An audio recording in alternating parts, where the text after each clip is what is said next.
देखिए, पाकिस्तान तहरीक इंसाफ से अभी तो कोई रब्ता नहीं हुआ मुज़ाकरात के हवाले से, लेकिन चूँकि प्राइम मिनिस्टर ऑफ पाकिस्तान ने मुतअद्दिद दफ़ा मुज़ाकरात की बात की है, वो हमारी टीम के कप्तान हैं और हमारे लीडर हैं, तो इसलिए हमारी तमाम जो जमात है और हमारे जो इत्तेहादी हैं वो वाज़ेह तौर पर मुज़ाकरात के हक़ में है। और हम चाहते हैं कि इस वक्त पाकिस्तान तहरीक इंसाफ की सियासत की वजह से जितना बिगाड़ मुआशरे में पैदा हो चुका है और वो तफरीक और इंतशार जो नज़र आ रहा है उसे कम करने के लिए और मुल्क को बेहतर अंदाज से चलाने के लिए मुज़ाकरात ज़रूरी हैं। और हमने उन्हें ऑफ़र की है कि स्पीकर साहब जो हैं वो कस्टोडियन ऑफ द हाउस हैं और उनके पास वो अक्सर आते भी रहते हैं। वो एक न्यूट्रल जगह है।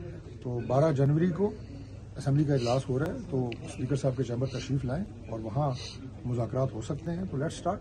चौधरी साहब, पहले जो कमेटी बनाई गई थी पार्लिमानी कमेटी मुज़ाकरात के लिए, वो अभी भी मौजूद है या खत्म? देखिए, उस कमेटी को बिल्कुल रिवाइव किया जा सकता है और वो भी हमारे जो पार्लियामेंट के नुमाइंदे हैं उनके ऊपर मुश्तमिल थी। और अगर उसमें कोई एडिशन सब्ट्रैक्शन अगर करने की ज़रूरत पड़ती है तो वो भी की जा सकती है। ये देखिए, मैंने पहले भी एक दफ़ा कहा था कि पहले एक टूर्नामेंट का ऐलान होता है और उसके बाद जो टीमें हैं वो तश्कील पाती हैं। तो ये जो कमेटियां हैं, टीमें हैं, मुज़ाकरात किसने करने हैं हुकूमत की तरफ से, ये सवाल उस वक्त पैदा होता है जब पाकिस्तान तहरीक इंसाफ संजीदगी से मुज़ाकरात के टेबल पे आती है।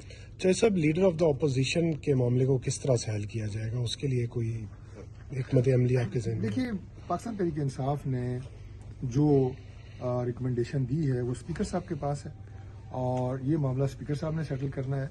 तो इसके लिए मैं उन्हें मशवरा दूंगा कि आप स्पीकर साहब के पास तशरीफ़ लाएं अभी जब असम्बली का इजलास होता है, और जो तरीक़ाकार रूल्स ऑफ प्रोसीजर में वज़ा किया गया है उसे फॉलो करते हुए आप अपनी जो गुजारिशात हैं वो स्पीकर साहब के सामने रखें और ये मामला रिजॉल्व हो जाएगा। हुकूमत का इस मामले से कोई लेना देना नहीं है। चौधरी साहब, ये चूँकि पाकिस्तान तहरीक इंसाफ के साथ आम मुज़ाकरात नहीं है, एक 9 मई फिर 26 नवंबर और फौज के खिलाफ एक इस्टेब्लिशमेंट के खिलाफ भी उनके साथ भी उनकी एक लड़ाई चल रही है, तो बिग ब्रदर जब तक इशारा नहीं देंगे आपको, तो आप समझते हैं आपकी हुकूमत इतनी बाइख्तियार है कि पीटीआई के साथ मुज़ाकरात किन टर्म्स एंड कंडीशन पे होगी? ये जो आपने बात की है कि आम मुज़ाकरात नहीं है, गुजारिश ये है कि कोई भी मामला इस वक्त ऐसा नहीं है कि जो मुज़ाकरात के ज़रिए हल ना किया जा सके। सिर्फ इसके लिए पाकिस्तान तहरीक इंसाफ को संजीदगी दिखाने की ज़रूरत है।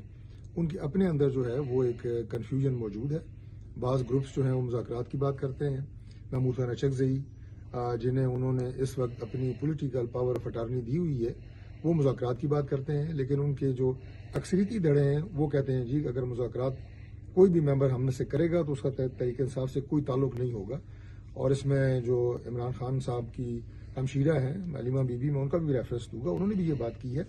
तो अगर उनमें कंसेंसस पैदा हो जाता है मुज़ाकरात के हवाले से, वो संजीदगी इख्तियार करते हैं, तो फिर बात आगे बढ़ेगी और हर मामले पे बात हो सकती है और हर मामला जो है मुज़ाकरात के जरिए हल हो सकता है। ये मुज़ाकरात मानने से इमरान खान तो नहीं आएंगे कि नहीं? उनको नहीं, देखिए, तहरीक इंसाफ अगर मुज़ाकरात करेगी तो यकीनन इमरान खान की आशीर्वाद से ही करेगी और इमरान खान ने महमूद खान अचकज़ई को ये इख्तियार दिया हुआ है, तो लिहाजा उनसे मुज़ाकरात का मतलब ये है कि